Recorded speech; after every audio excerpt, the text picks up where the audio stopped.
Is your Samsung phone answering calls automatically without your permission? In this video, I'll show you the simple setting causing it and exactly stop Samsung from answering call automatically in just a few taps.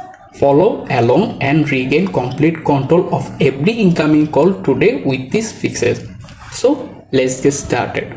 First of all, take your phone and find the phone app. You can find it on your home screen or app door. Tap to open it. After opening the phone app, tap on the three dots more icon in the top right corner.